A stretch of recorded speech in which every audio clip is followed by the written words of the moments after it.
dakika erken açmamın sebebi bekleyen arkadaşlar var. Doğal olarak yayına da 10 dakika var. Ve öncesinde şunu söylemek gerekirse Anthony Joshua'nın Usyk'e yenilmesi boks dünyasında dengeleri değiştirdi. Şu şekilde eğer ki e, Anthony Joshua ile e, Tyson Fury Suudi Arabistan'da karşılaşacaktı ve bu yapacakları maç boks dünyasının en pahalı maçı olacaktı. 500 milyon sterlin, çok uçuk bir rakam. Bu şekilde tabi Eddie Hearn'ün açıklaması şu şekilde, rövanş yapmaz. Yani Anthony Joshua'nın diyorlar ki Anthony Joshua işte Usyk'le maç yapmasın, rövanşı yapmasın. Rövanştan önce Usyk'le Tyson Fury maç yapsın. Onların birinin galibiyle sen yap diyorlar. Babarım diyor. Ama tabi Edion bunu kabul etmeyecektir. Doğal olarak nasıl söyleyeyim, rövanş olacaktır. Andrew Ruiz yenilmesi Tyson Fury'e ve Andy Ruiz'e yenilmesi Tyson Fury ve Deontay Wilder'la maç yapmaktan sürekli kaçması zaten en iyileri olmalı. Şimdi arkadaşlar, ben hani yaptığım bir yorumda şunu demiştim. Usyk'in gerçek performansı bu değil demiştim. Yine söylüyorum. Usyk'in yaptığı açıklamada rövanşı rövanşla ilgili şunu söylüyor. Rövanşı söylüyorlar. Rövanşla ilgili düşünmüyorum diyor. En iyi Usyk'i görmediniz diyor. Çok daha iyi olabilirim ifadelerini kullanıyor. Diyor ki yani normal yaptığım bu maçlardan daha iyi olabilirim diyor. Çünkü ben söylediğim sözleri bazen bazı arkadaşlar yanlış anlayabiliyor. Çünkü Usyk'in bu normal performansı değil. Usyk'in dediğim gibi sergilediği performans %65. Aynı şekilde Joshua'nınki de. Joshua'nın boksuna da zaten her yerden tepki geliyor. Örnek vereyim, yani şunu diyorlar, presli dövüşmesi gerekirken örnek vereyim, Usyk'in ringlerin etrafında gezmesi gerekirken Joshua'nın gezmesi insanlar tarafından çok eleştiriliyor. Gerçekten de bu doğru. Çünkü o vücuda sahipsin, güçlüsün. Prese dayalı boks yapman gerekiyor ama orta distansta maç oynuyorsun. Bu da hiç akıllıca değil. Ama Usyk şunu söylüyor. Knockout etme gibi bir düşüncem yoktu diyor. Köşem diyor knockout etmemi zaten istemiyordu. Ben tekniğe sadık kaldım diyor. Demek ki burada da biz bir teknik görmedik. Usyk standart boksunu yaptı ama yine de burada bir teknik savaşı olmuş. Bizim göremediğimiz, ama benim gördüğüm her zamanki Usyk, her zamanki dövüştüğü stil farklı bir şey. Ben göremedim. Sadece knockout konusunda bir taktik uygulamışlar, etmeme konusunda. Sanki etse çok fazla da bir şey olmayacak. Selam hocam. Nasılsınız? İyi yayınlar. Teşekkür ediyoruz. Şimdi eee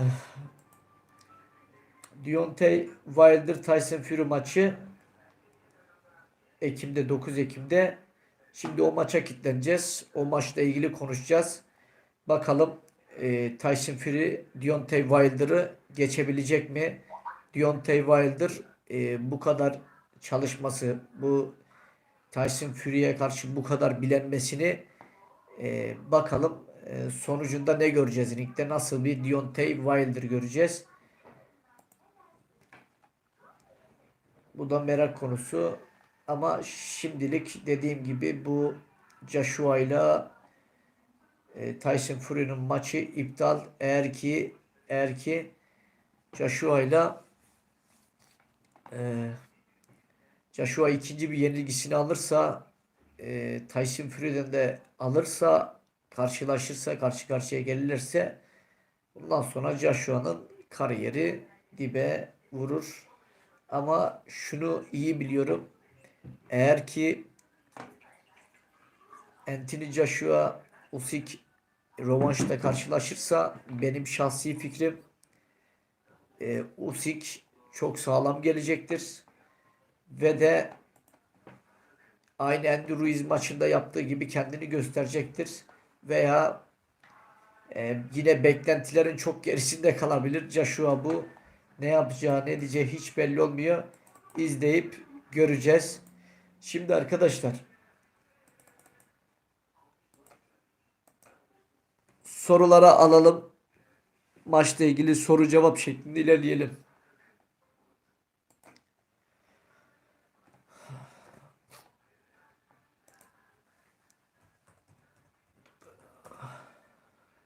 Bakalım şeye biraz 6 dakika daha var. Yayına insanlar erken açtık bugün. Bekleyen arkadaşlar vardı ya. İyi akşamlar hocam. İyi akşamlar. Şimdi şuradan mesajları göreyim. O değil, bir saniye. Arkadaşlar sorularınızı sorun. Ama bir saniye buradan.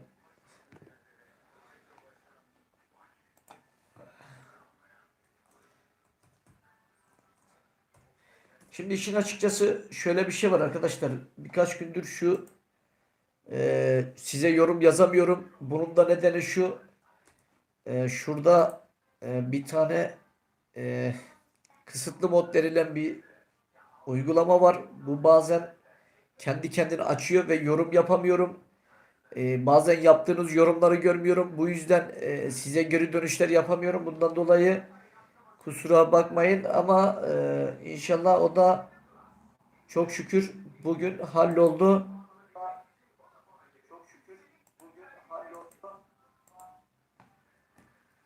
Şimdi arkadaşlar ben şöyle mesela Usyk Joshua maçı ile ilgili yaptığım yorumlarda hani şöyle bir şey diyorlar. Yani maçla ilgili Usyk diyorlar. Normal zaten Usyk 91 kilo dövüşüyordu. Yani aldığı çok fazla değil. 10-11 kilo aldı. En fazla alsın. Yani yine o kadar fiziğinin örnek vereyim biraz da diri olması gerekiyor. Çünkü Usyk'e hani kendini o kadar salması yakışmıyor. Ne zaman Usyk fit olduğunda daha hızlı oluyor. Örnek vereyim kilo aldı diye şu olmayacak. Yani göbek olmayacak veya fiziğinde bir çökme olmayacak. Örnek vereyim onu sıkı çalıştığı zaman vücudu aynı şekilde 91'de nasılsa 100 kiloya çıktığında da aynı olur fark etmez. Ama tabii kendini biz de öyle ben de öyle mesela bıraktım. Kendini bıraktığın zaman da doğal olarak e, kilo nasıl söyleyeyim alıyorsun. Büyük bir ihtimal Usyk de aynı şekilde kilolu normal kilosunun bence yukarısında çok yukarısında.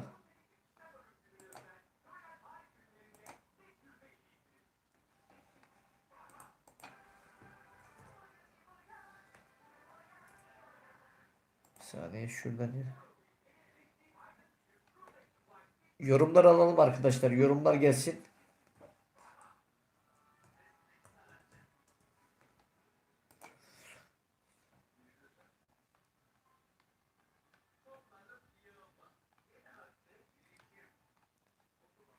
Erdal hocam selamlar. Aleyküm selam.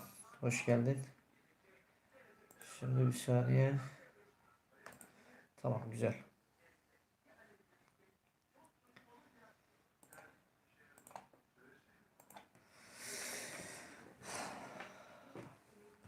Bu akşam soruları siz soracaksınız. Cevapları ben vereceğim arkadaşlar. İyi akşamlar hocam. Selamlar. Aleyküm selam. Boksla ilgili istediğinizi sorun. Joshua, Tyson Fury, Deontay Wilder, Alexander Usyk. Sorularınızı sorun bu boksörlerle ilgili. Ben cevaplayacağım. Bu akşam sorular sizden, cevaplar benden. Sonrasında sorular benden olacak. Boksla ilgili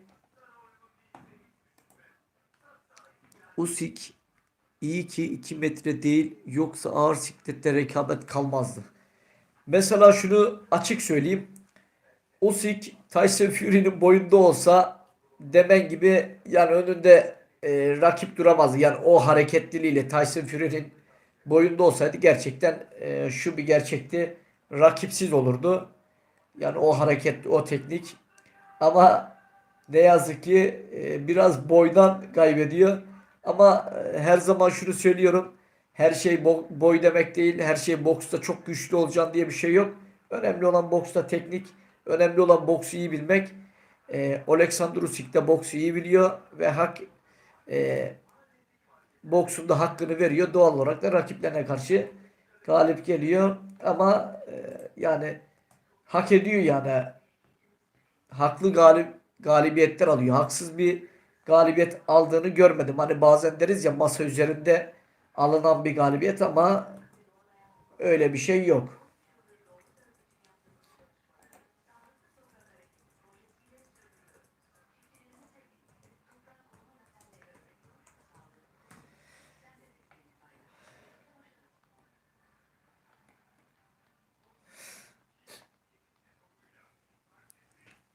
Ben neden bu yorumları göremiyorum? Bir saniye. Dur burada. Usyk Tyson Fury de çok yetenekli bence. Fury'de yenecek adam yok gibi. Şimdi Tyson Fury ile şöyle bir şey söyleyeyim ben. Tyson Fury belleri çok iyi.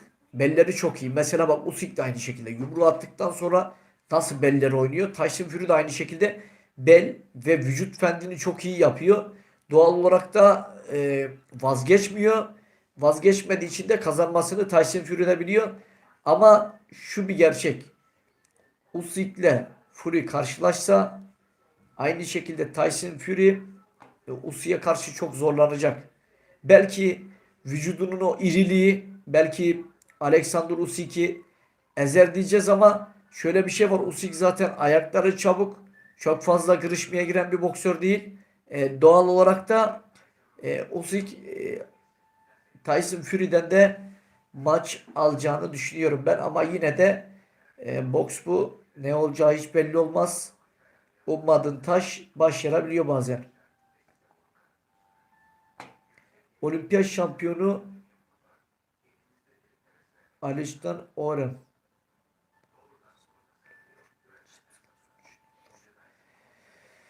Onunla ilgili bir şey bilmiyorum. Hocam ilk 6 sıradaki büyük boksörlerin maçları var mı yakın tarihte? Var. Tyson Fury ile Deontay Wilder'ın maçı var. Ee, Ekim'de. Ekim'in 9'unda yani çok kısa bir gün kaldı. 9-10 gün gibi bir zaman kaldı bu maça. Büyük bir maç daha geliyor arkadaşlar. Dylan White vs Otto Wallin. Otto Wallin o maçla ilgili Dylan White'e büyük bir ihtimal alır gibi geliyor bana.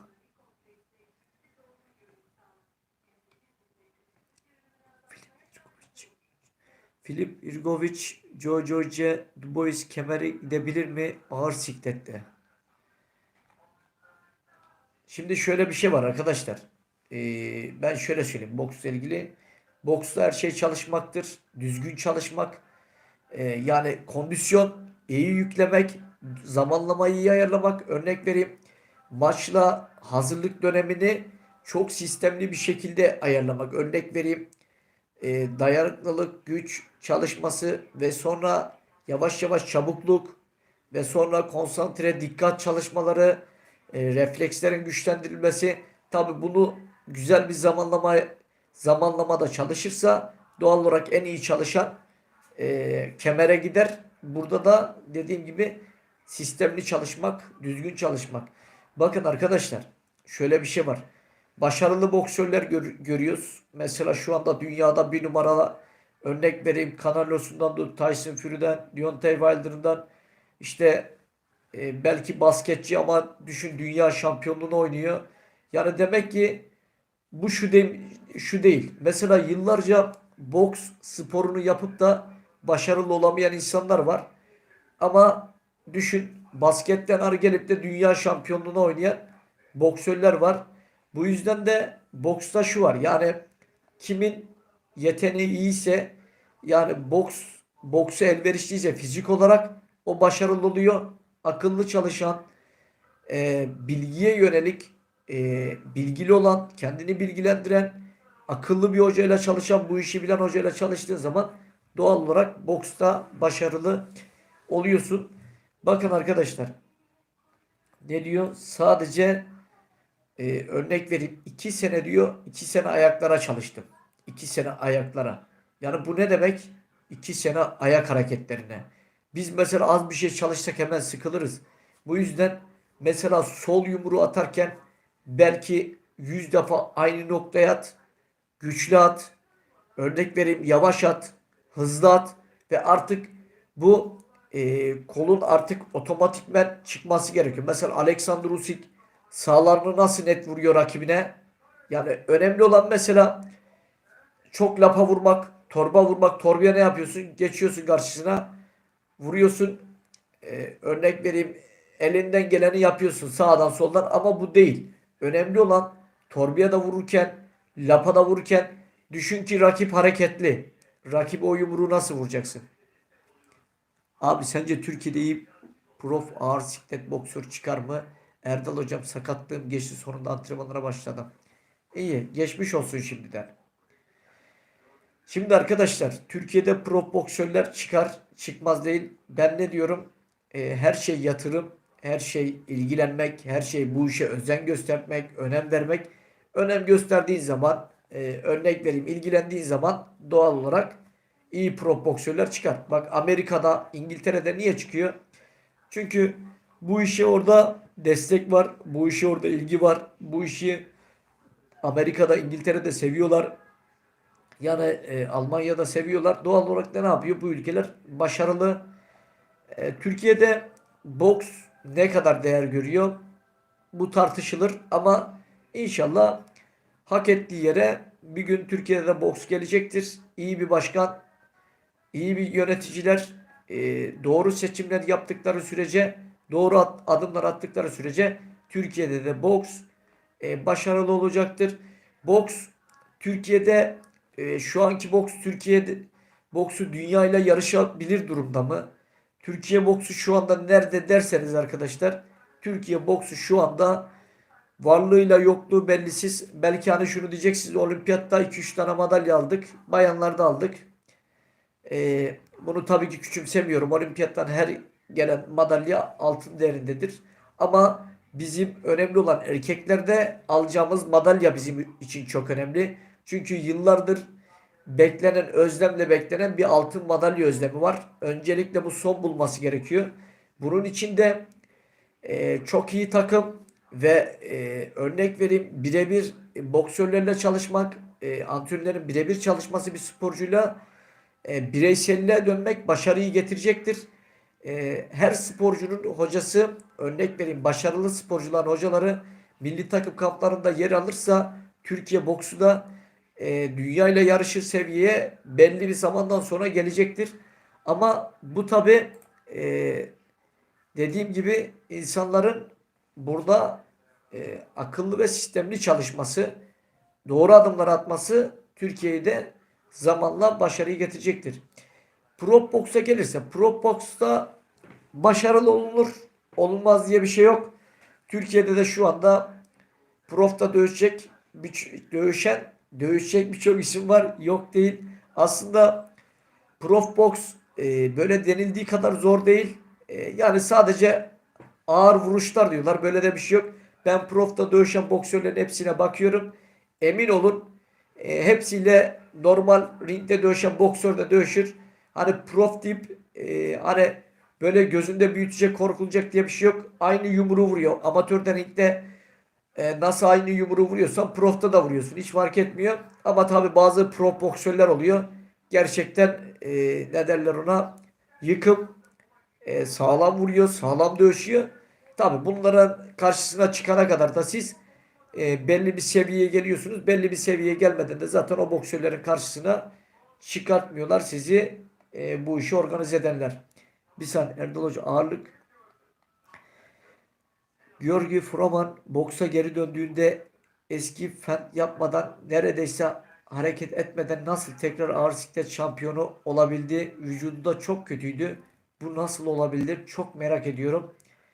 Şimdi nasıl oldu? Mesela eski fent yapmadan örnek vereyim, hareket etmeden. Şimdi şöyle, bir şeyin üzerine çalıştığın zaman, iyi odaklandığın zaman reflekslerin düşün ki dimdik duruyorsun. Duruyorsun ama rakibin atağa çıktığı anda rakibini durduruyorsun.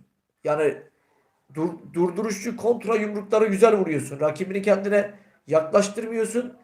Doğal olarak bunun üzerine yoğunlaştıysa, bunun üzerine çalıştıysa, kendini bu sistemde hazırladıysa doğal olarak bunda da başarılı olursun. Olmaz değil ama dediğim gibi o durdurucu yumrukları, yani boksta şu yok. Kımıldamadan, iskiv yapmadan, aldatmadan, hareket etmeden maç kazanamazsın. Yani onun dediğim gibi kazanmasının sebebi de şu olabilir.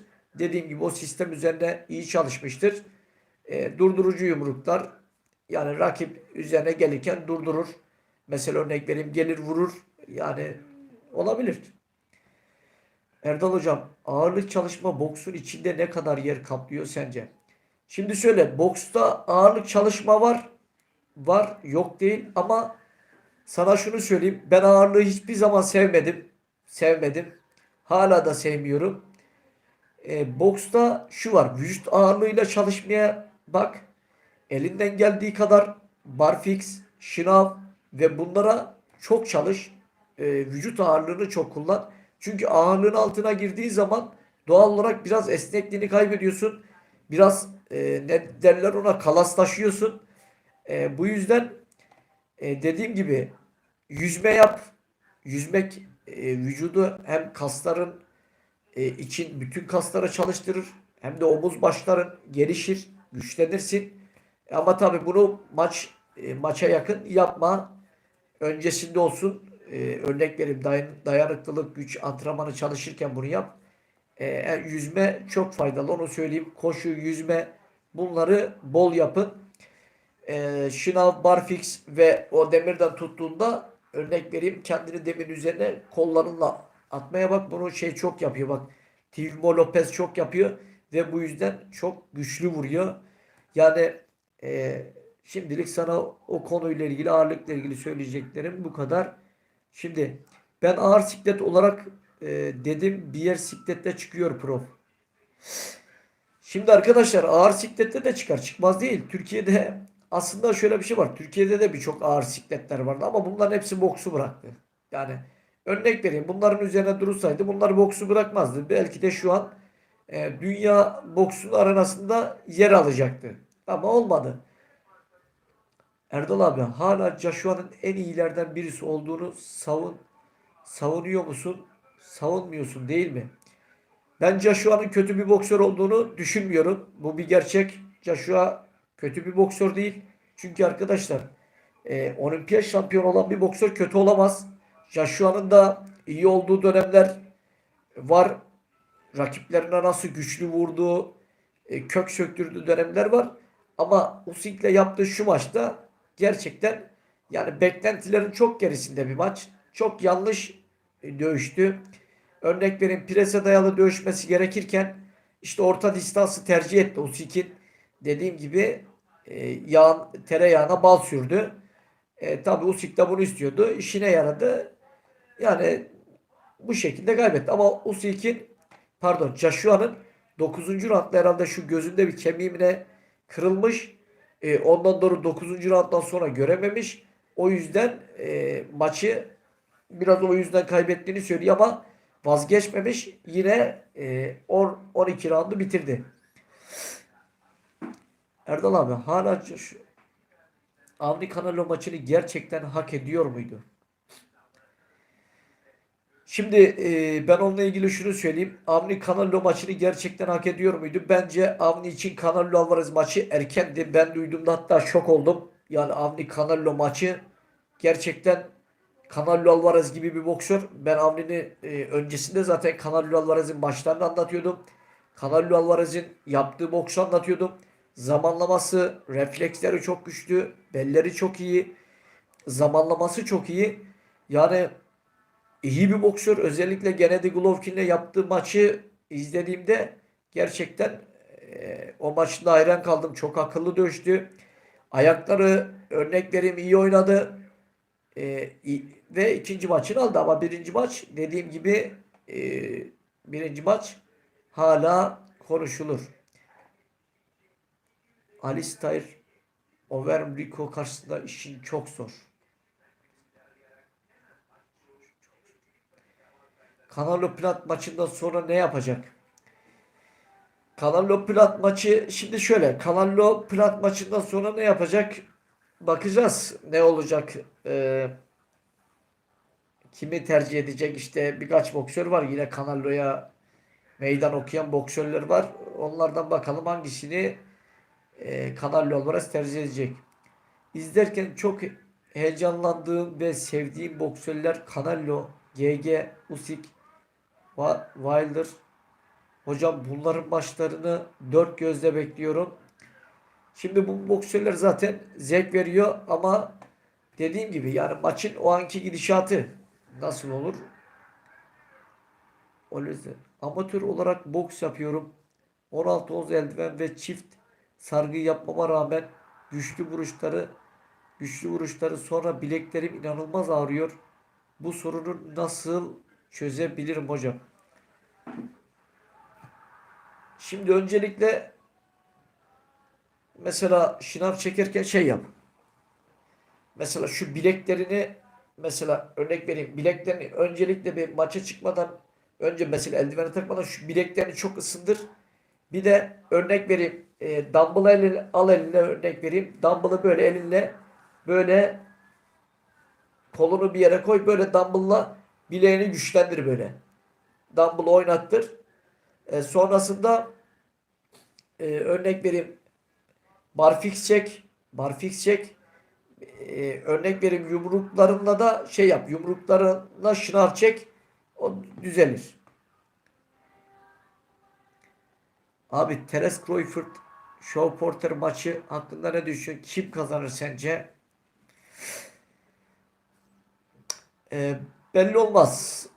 Terence Crawford değil, Shaw Porter değil ama Crawford'u daha yakın görüyorum galibiyete. Bilmiyorum bana katılan var mıdır? Bence Crawford galibiyete daha yakın.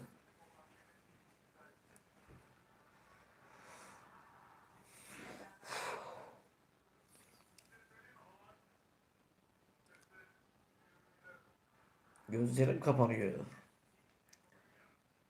Artur Beterbiev Canelo ne olur? Bence yani Artur Beterbiev Canelo maçında ben e, Artur Beterbiev'in son maçını izledim ben. Yani Canelo bence Artur Beterbiev'den de maç alır. Çünkü Canelo'da şu var. Güç var, esneklik de var. Ama bu Artur Beterbiev'de bu yok. Artur Beterbiev çok fazla kas örnek vereyim ağırlık çalışıyor herhalde. Esnekliği gitmiş. Güce dayalı hep güç hep güç. Yani bir yerde insana esneklik de lazım. Canelo'da esneklik var. Ve belleri iyi. Kaçabiliyor, çıkabiliyor. Yani bu yüzden bence Plant beter bir evden de Canelo maçı alacaktır. Benim şahsi fikrim. Bilmiyorum. Bana belki katılan arkadaşlar olur. Katılmayanlar olur. Onlara da saygım sonsuz. Ee, Arthur Bedir Canelo. Shaw Porter Pitbull gibi hiç geri gitmiyor. Ya Shaw Porter ayak dansları iyi. Dans ediyor. Mücadeleci de bir boksör ama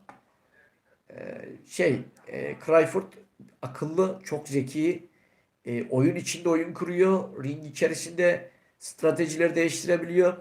Rakibinin özellikle de tam yorulduğu anlarda örnek vereyim 8. 9. roundlarda psikolojisini bozabiliyor. İşte dilini çıkar diyor yaptığı farklı hareketlerle. Örnek vereyim öyle tam yorulduğu anda rakibinin gözlerinin içine bakıyor ve orada onun örnek vereyim zor durumda olduğunu gördüğü anda pres yapmaya başlıyor. Onun da en büyük özelliği bu Crawford'un özelliği bu şekilde rakiplerine karşı üstünlük sağlıyor Crawford. Abi Usyk'in bir sonraki maçı kimle olur? Sence Joshua ile rövanşa çıkarlar mı? Yok Joshua ile şimdi bir rövanş yapacak. Rövanştan sonra büyük bir ihtimal eğer Tyson Fury de şeyi yenerse Deontay Wilder'ı da yenerse büyük bir ihtimal Usyk ile Fury'nin maçı gelebilir.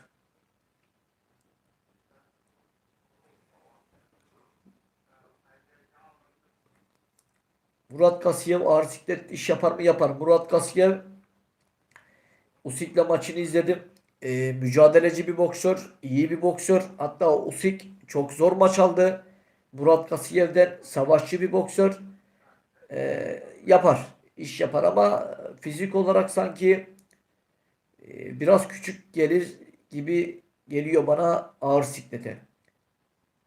Usyk Joshua ile her yerde rövanş yaparım uzayda bile dedi. Ya şimdi şöyle bir şey var. Usyk dediğim gibi yani bu performansta Joshua'yı yendi. Artık bir özgüven geldi. Artık onun yumruğunun gücünü biliyor. Joshua'nın boksunu biliyor. Artık onu yendi ve ringe gelirken yine yenmek için gelecek. Ama şu da bir gerçek. E, Yani Joshua ringe nasıl gelecek? Önemli olan Joshua ne kadar hazır gelecek? Bakıp göreceğiz. Çünkü Joshua özellikle de rövanşlarda sürprizler yapabiliyor. Yine aynı Andy Ruiz sürprizini yaşatabilir yani insanlara. Usyk'e de yaşatabilir bunu. Errol Spence ile Canelo maç yapsa kim yener hocam? Çok güzel bir soru. Errol Spence Jr. çok iyi bir boksör, akıllı bir boksör. Nerede nasıl nerede nasıl hamle yapacağını, atak yapacağını bilen, iyi defans yapan bir boksör. Canelo ile maç yapsa ne olur? Bu maçın ne olacağı hiç belli olmaz. Onu söyleyeyim. Çünkü Errol Spence Jr. kapalı ve içten yumruklar vuruyor. Canelo yumruk atarken bazen kendini açıyor. O anda Errol Spence Jr. Canelo'yu yakalayabilir ama dediğim gibi ikisi de iyi boksör. Sonuç 12 roundun sonunda bakacağız gong sesinden sonra. Fury ve Usyk sağlam olur. Aynen öyle. Fury ve Usyk gerçekten dünya boksunda yıkım olur. Bu maça dünya kitlenir. Bakalım bu maç ne zaman gerçekleşecek. Ama şu bir gerçek. Bu maçı Bobar'ın çok istiyor. Joshua'ya diyor ki rövanştan çekil. Fury ile Usyk dövüşsün diyor. Sen onların yeneniyle maç yap diyor. Bunun için diyor işte bir sözleşme imzalayalım diyor. Ama tabi Eddie Hearn bunu kesinlikle istemeyecektir. Eddie Hearn Joshua'yı rövanşta kazanması için elinden geleni yapacaktır. Savaşları kıyamet. Kasiyev felaket vuruyor. Güç var adamda. Aynen Murat Kasiyev aynen öyle. Savaşçı, mücadeleci ve güçlü vuran bir boksör. Yani bu iş yapar.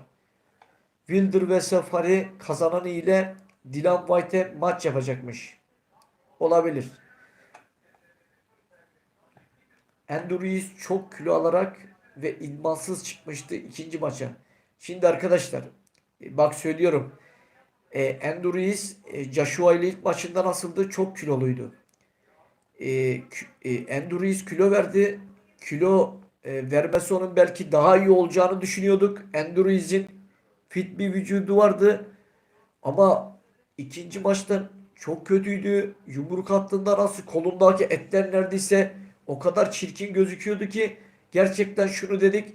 Gerçekten Andy Ruiz ikinci maçtaki gibi kilolu kalsın ve o seri yumrukları, o seri kombinelerini vursun.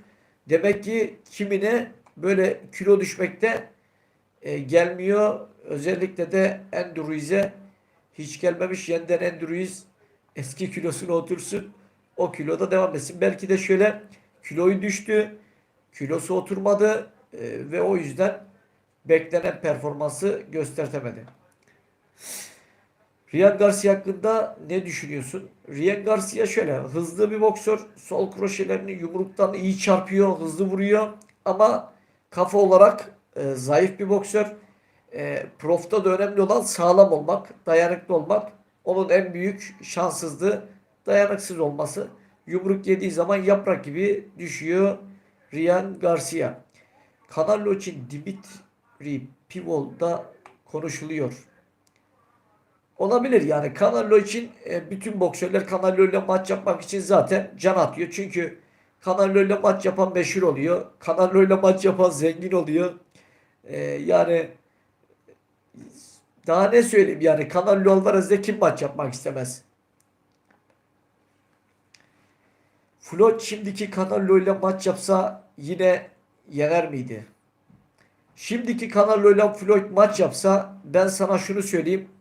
İlk maçından daha iyi maç yapardı Canelo ama yine de Floyd yenerdi. Zaman şerif kıyamet. Bence yani böyle düşünüyorum ki Canelo hiç yenilmeyecek. Eğer Floyd'a yenilmeseydi şimdi dünyanın en iyisi olmuştu. Aynen öyle. Ama şu bir gerçek. Zaten e, yenildiği boksör dünyanın en iyisi değil mi? Eğer ki örnek vereyim yani Canelo da o dünyanın en iyisi de şu anda da Canelo dünyanın en iyisi. Benim şahsi fikrim kilosunda. Billy Joe Saunders ve Adem Kılıç amatörde rakipti. Billy Joe Canelo maçına gitti. Adem Survivor'a bu ülkemizdeki yetersizlik yüzünden mi? Şimdi şöyle bir şey var. Orada farklı muhabbetler var. Billy Joe Saunders zaten olimpiyatta Adem'i yenmişti. Sonrasında büyük bir ihtimal yasaklı madde var. Kullandığı için işte boks hayatı bitti gibi biliyorum ben. Sonrasında boşta kalınca Survivor'a gidip değerlendirdi orayı. Benim bildiğim öyle. Yani onun üzerinde durursa yine bir şeyler yapardı. Yapmaz değil yani. Yetenek vardı. Bence Canelo'nun hafif ağırda iş yapacağını düşünüyorum. Bence Canelo bu kiloda iyi. Belki biraz ağırlaşsa hızdan kaybeder. Bu da ona yenilgiyi getirebilir. Bence bu kilo çok ideal. Bu kilo da çok iyi. Bu şekilde gitmesi bence daha iyi. Floyd 2 sefer yenildi. Hakem oyunlarıyla maç aldı. Şimdi arkadaşlar dünyada şöyle bir şey var. Yani lobiler var. Lobiler yok değil. Ama bazen lobiler devreye girerken bazen girmiyor. Mesela Usyk maçında girmedi. Yani bence girmedi çünkü Usyk öndeydi. Son round ki o pozisyonda yani giremezdi de zaten. Çünkü ring etrafından çok büyük tepki çekerdi. Yani hak ettiği bir galibiyet aldı. Kimsenin işte boksta haksızlık oluyor, işte boksta şu oluyor demesi şansı yok. Çünkü gerçekten hakkaniyetin olduğu bir maç benim her zaman mutlu olduğum andır. David Benavidez Canelo'yu yenebileceğini düşünüyorum. Şimdi şöyle David Benavidez Canelo'yu yenebileceğini düşünüyorum. Ama şöyle yani David Benavidez'in de bence Canelo ona da iyi bir oyun örnek vereyim. Oturtturur. David Benavidez'in dövüştüğü boksörlere baktığın zaman yani Canelo'nun seviye olarak çok gerisinde boksörler. Yani Canelo ile karşılaştığı zaman David Benavidez istediği yumruğu vuramayacak ve sert yumruklar yiyecek. Ve sert yumruk yediği zaman insan kondisyonun da olsa otomatikman o kondisyondan da düşüyorsun. Maçtan kopuyorsun. Yani buna örnek vereyim. Ama şu bir gerçek. Benavidez savaşçı bir boksör. Canelo ile iyi mücadele edeceğine ben de inanıyorum. Ama galip kim gelir derseniz bunda da Canelo'yu yakın görüyorum işin açıkçası. Joshua'nın yerinde Canelo olsa beraberlik verirlerdi. Olabilirdi belki bilmiyorum. Yobiler Avni'yi yediler Diren maçında hocam. Yani bak Diren maçında Avni'nin hakkıydı ama maç gitti yani. Usyk hem Joshua hem Fury hem de Wilder'ı yenip emekli olursa efsane olarak anılır mı? Bence anılmaz. Çünkü şöyle bir şey var arkadaşlar. Efsane sadece maç almakla, örnek vereyim iyi boksörleri yenmekle değil.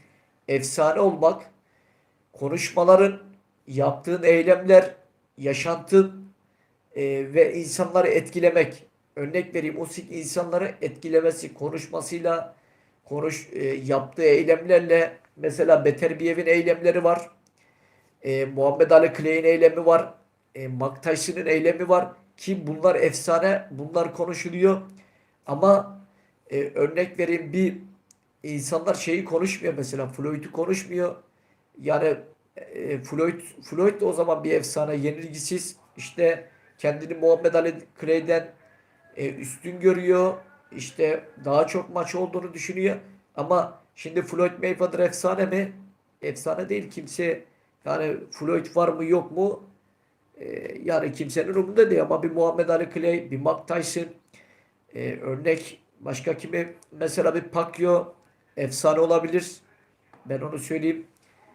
Başka bak Beterbiyev'in yaptığı bir eylem var. Güzel bir eylem. Beterbiyev'de yani insanı efsane, özellikle de bir boksör efsane yapacak eylemleridir.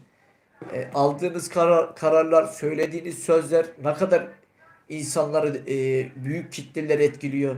İnsanlar size nasıl sempati duyuyor? Yani bu şekilde efsane olur. Ama şu bir gerçek, Usyk'in de o dediğini yaptığı zaman da boks dünyasında bir ismi kalacaktır. Yani uzun yıllar anılacaktır. İşte Usyk de diyecekti zamanında en iyi boksörleri yendi ve zirveye oturdu. Sonra da emekli oldu denilir tabii. En iyi boksörler listesine adını yazmış olur Usyk.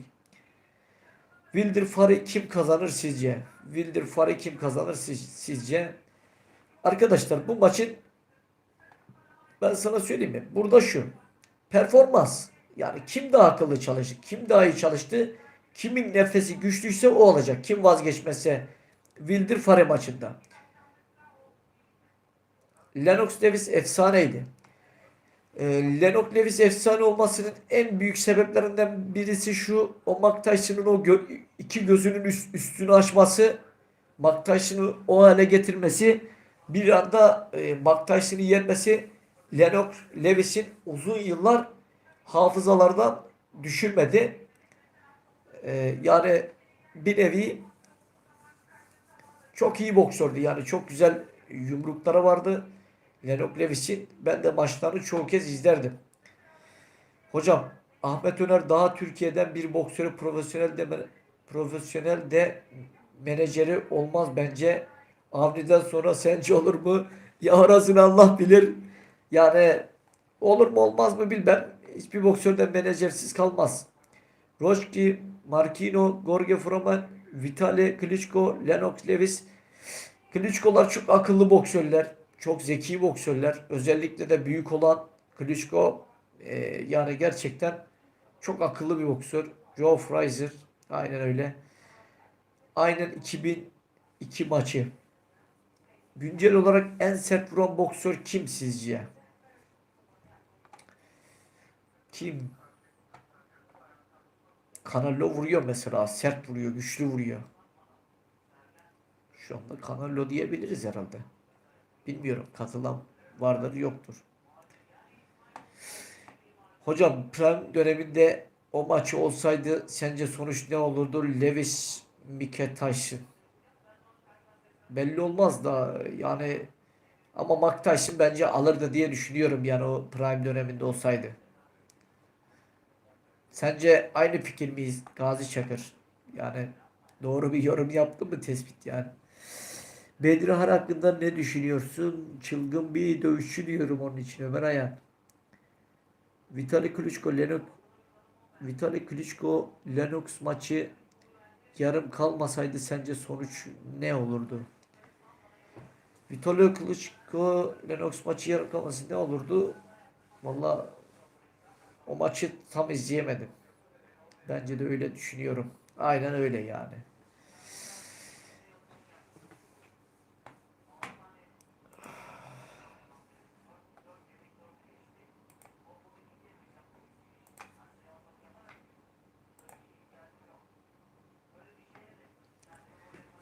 Bence de kasık kötü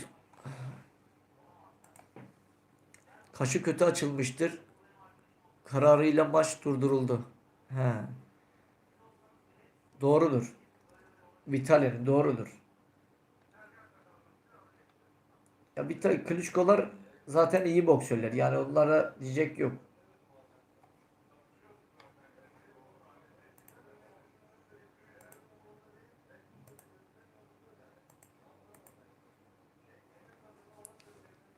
Bence en sert vuran boksör Deontay Wilder. Tekniği kötü olsa da. Deontay ya bence net vuran Canelo. Yani Canelo vurduğu yeri hem görerek hem de çok net vuruyor. Deontay Wilder'ın da sert yumrukları var tabii. Yani biz ben demedim ki yani illa bir tek Canelo demedim. Kim dedi? Canelo diyebiliriz dedim.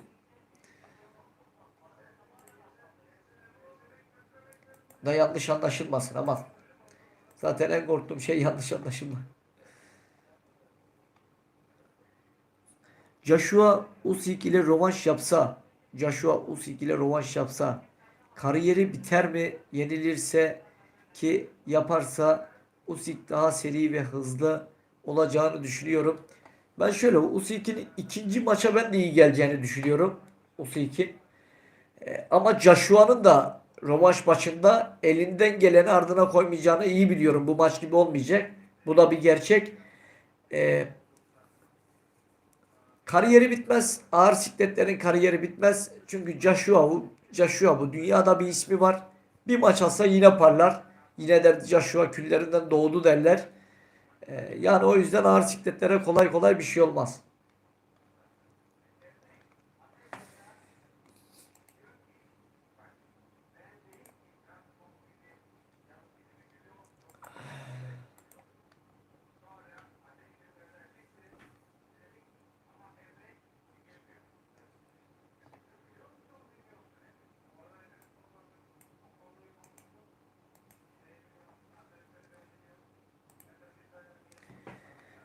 Arkadaşlar ve Erdal abiye sesleniyorum. Bence ağır siklette efsane olma potansiyeline sahip tek boksör Tyson Fury, özellikle fiziği muhteşem.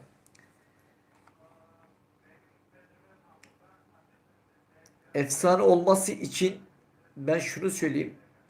Tyson Fury'nin bazı sözlerini şeyler sevmiyor. İnsanlar sevmiyor arkadaşlar. Yani öyle efsane olmak demek yani bak her zaman söylüyorum. Kardeşim sen de bunu iyi bil. Yani efsane olmak öyle maç almak, şampiyon olmak değil. Efsane olmak yaptığın eylemler. Muhammed Ali Clay'in eylemlerine bakın. Mike Tyson'ın eylemine bakın. Manny Pacquiao'nun eylemine bakın. Beterbiyev'i hafife alırsınız belki ama Beterbiyev'in yaptığı eylemi araştırın. Ne yapmış Beterbiyev? Örnek vereyim. Manny Pacquiao ne yapmış? Muhammed Ali Clay, Mike Tyson.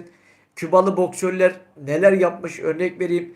Kübalı boksöre ismi dilimin ucunda milyon dolarlar teklif etmişler. Mike Tyson'la maç yapması için ülkesini bırakıp gitmemiş ve şu an gecekonduda yaşıyor. Yani birçok boksör var. Özellikle de bunlar efsane olmayı hak ediyor. Efsane bu şekilde oluyor. Efsane yani insanların dediğim gibi yani insanlar tarafından karşılık görmeyen hiç kimse efsane olamaz. Bu da bir gerçek. Belki bana burada katılmayan arkadaşlar da olacak. Ben Tyson Fury'ye çok karşı bir insan değilim. Boksunu çok seviyor musun dersen benim sevdiğim bir boks değil. Onu söyleyeyim. Ben Usyk'in boksunu severim. Canelo'nun boksunu severim. Floyd'un boksunu severim ama Tyson Fury başka bir tarz. Belki onun boksunu seven insanlar vardır. O ayrı bir şey. Ama şu bir gerçek. Bir boksör iyi yerlerdeyse, örnek vereyim zirvedeyse kötü zaten değildir. Kendine özgü dediğim gibi özelliklerini zaten anlatıyorum ben. Ama insanlar tarafından şunu biliyorum. Tyson Fury'nin çok fazla karşılık görmediğini biliyorum. Bunda da benimle aynı fikirde olanlar belki vardır, yoktur. Orasını bilemeyeceğim. Hocam, GG Sports kanalıyla ortak yayın yapar mısın? Arkadaşlar, bize teklif gelirse biz yaparız. Sıkıntı olmaz. Benden yana sıkıntı olmaz. Yani neden yapmayayım ki yani? Herkesle yaparım.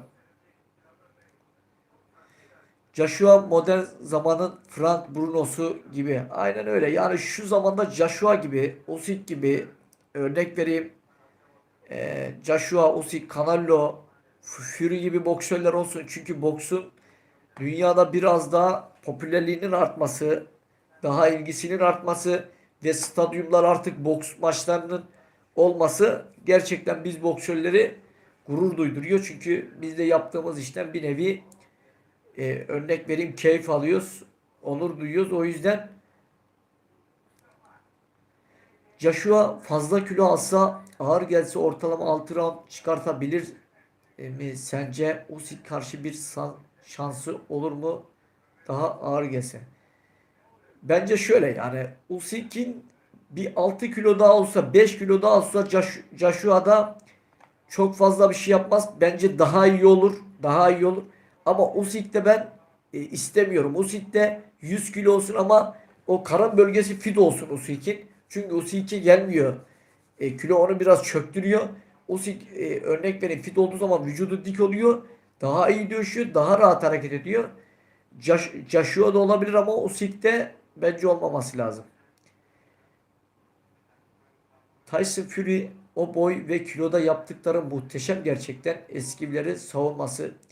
Yani belleri çok iyi. Ben bellerine söyledim. Bellerini çok iyi kullanıyor. Vücut kendini çok iyi yapıyor. Yani onun en büyük özelliği bu. Ve bu ona çok maç kazandırıyor. Yani oturmuş bir sistemi, stili var. Ringe girdiğinde o sistemle her zaman işi götürüyor. Tyson Fury hiç maç yapmıyor. Bir saniye. Tyson Fury hiç maç yapmıyor. Uzun zamandır. Madem zirve bu adam da neden maç yapmıyor? Kemeri aldı, köşeye oturdu. Wilder mahkemeyi kazanmasaydı onunla da maç yapmayacaktı. Yani ben de anlamıyorum. Yani maçların bu kadar uzun sürmesi gerçekten beni de yani sıkıyor. Yani her zaman maç olsun. Hem biz maç izleyelim. İnsanlar maç izlesin. Biz de boksörleri anlatalım. Yani bu kadar uzun arası olmaması lazım. Fari ile Fari ile eskiden kendini aparkat vuran adam diye dalga geçiyorlardı Fury ile eskiden kendine. Yani bazen hep öyle olur. Dalga geçtikleri bütün boksörler şampiyon olur. Boksta hep öyle zaten. Bizim de var mesela. Hiç antrenör olmaz. İşte bundan dediğimiz kişilerin antrenör olduğunu gördük. Ama tabii sonrası vahim. Yani Allah'a emanet gidiyorlar. Otto Wallin Tyson Fury'yi az daha yeniyordu. Yani arkadaşlar Tyson Fury yenilmeyecek bir boksör değil. Bak ben onu söyleyeyim. Nasıl ki Deontay Wilder vurdu oturtturdu götünün üzerine. Yani bu şekilde oturan birisi yenilmeyecek bir boksör olamaz. Onu söyleyeyim. Ama Tyson Fury'nin en büyük özelliği düştüğünde kalkmasını bilen ve savaşı bırakmayan boksör. Yani kazanmaya odaklı ve bunu yapıyor. Tyson iyiydi ama yaşlıları Holmes hariç kimse iyi yendi. Büyüklerde yaşlı Foreman'la bile maça çıkmadı. Yani Foreman'ın onun hikayesi çok farklı. Yani onun hikayesini de ben okudum. Yani o zaman da zaten Holmes'ta çıktığında şeydi. Hastaydı zaten yenildiğinde. O maçı biz bilmeyelim. Hocam gözlerin gidiyor, kırpıyor yavaş yavaş. Hocam iyi geceler. Aynen öyle. Biraz yorgunum. Ben zaten yayını bu gece kısa keseceğim. Ee, Son sözleri alalım. Kapatalım. İyi akşamlar dileyelim birbirimize. Kapatalım. Eğer sormak istediğiniz varsa da sorun. Cevaplayıp öyle çıkayım. Avni yerine Adem Bozkurt yurt dışında olacaktı. Adem Bozkurt daha iyi bence. Kesin menajer kıyağı yoksa Avni gerçekten de üst düzey boksör değil. Şimdi arkadaşlar bunu artık daha tartışmayalım. Avni boksunu çünkü ne söyleseniz haklısınız. Size diyecek lafım yok. Çünkü gerçekten beklentinin çok gerisinde bir maç. Çok çok gerisinde. Yani Türkiye'de birçok boksör var. Dayanıklı, prof yapabilecek, iyi yerlere gelebilecek profta. Ama dediğim gibi arkadaşlar, hani bazen şey gösteriyorlar, basamaklar gösteriyorlar. İşte işi de o dağın eteğinde gösteriyorlar. O basamaklardan da çıkmak zor. Oraya varmak çok zor. İşte profa da ben de mesela proftan iyi bir teklif gelse Amerika'dan, İngiltere'den doğrusunu söylemek gerekirse prof dövüşmek istiyorum mesela. Belki 60 olur. Belki 57 olur. Yani o kilolarda prof istiyorum ama teklif gelmediği sürece yani ben de profa geçmeyeceğim ama belki İngiltere'ye gitme gibi bir şeyim var. İngiltere düşünüyorum, İngiltere'ye gitmeyi. Eğer İngiltere'ye gidersem de orada dövüşeceğim inşallah. Bakalım. Şey mi yani vücudum nasıl söyleyeyim tepki verirse zaten kendimi iyi hissediyorum. Kötü hissetsem zaten dövüşerim demem ama iyi hissettiğim için yeniden dövüşmek istiyorum. Cruiser'dan gelen Steve önümde Fare'yi direkt yere uzatmıştı. Usyk karşısında bence şansı yok Fare'nin. Bence şöyle bir şey söyleyeyim. Fury Wilder şöyle bak Deontay Wilder yani gününde olduğu zaman çok iyi işler yapabiliyor. Deontay Wilder'la karşılaşsa ne olacağı belli olmaz ama bence Usyk bu üçlünün içinden sağlam çıkacak bir boksör, onu da söyleyeyim. Yani inşallah başarılı olursunuz. İnşallah. Arkadaşlar kendinize çok iyi bakın. Hayırlı akşamlar. İnşallah yarın akşam tekrar görüşürüz. Hoşça kalın. Boks için gerekli suplement öneriniz var mı? İlaçlarla pek fazla aram yok. Yani o yüzden ilaçlarla ilgili sadece doğal olan ilaçları, vitamin takviyeleri yap. Yani benim kullandığım kreatin vardı. Başka birkaç tane de vitamin ilacı vardı. Böyle çok fazla ilaç kullanmazdım ben. Sevmezim zaten. İnşallah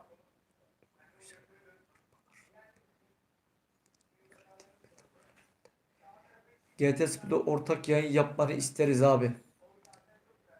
İnşallah yani bize teklif gelirse biz buradayız. Ama teklif gelmediği sürece de kimseye de gidip işte şey yapalım deme şansımız yok.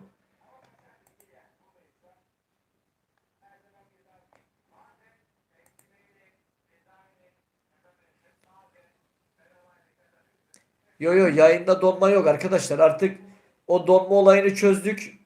İnternetin hızın ya internet aldım. 100 megabayt hızında internet şu an çok güzel. Yani şu an bence donma şansı yok. Hem ben zaten buradan bakıyorum.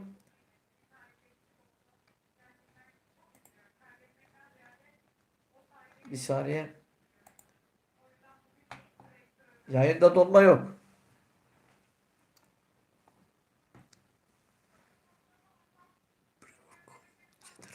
Arkadaşlar boksla ilgili önemli bilgiler olacak. Daha etkili şeyler söyleyeceğim ilerleyen zamanlara doğru.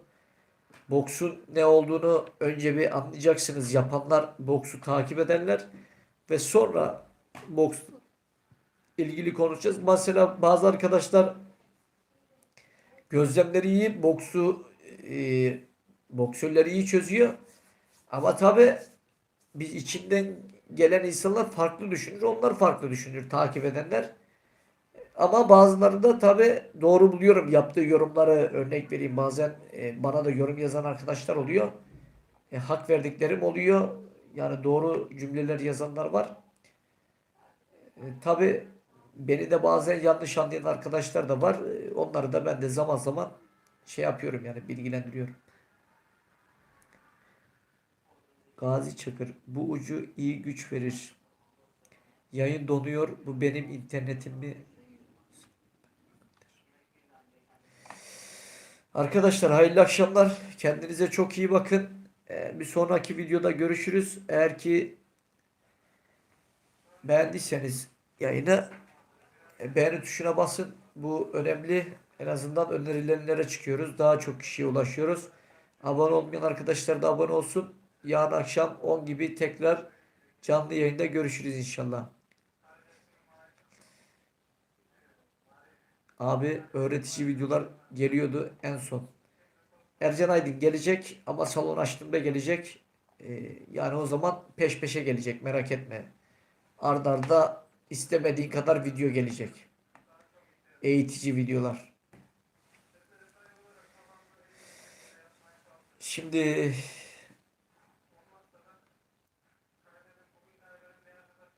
son sözleri alalım arkadaşlar. Kapatacağım.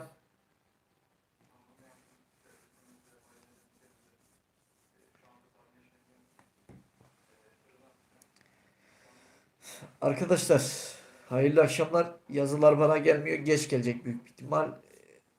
Kendinize çok iyi bakın. Hayırlı akşamlar herkese. Sağ ol, herkese teşekkür ettim. Zamanını bana ayırdığı için, beni dinlediği için. Hoşça kalın.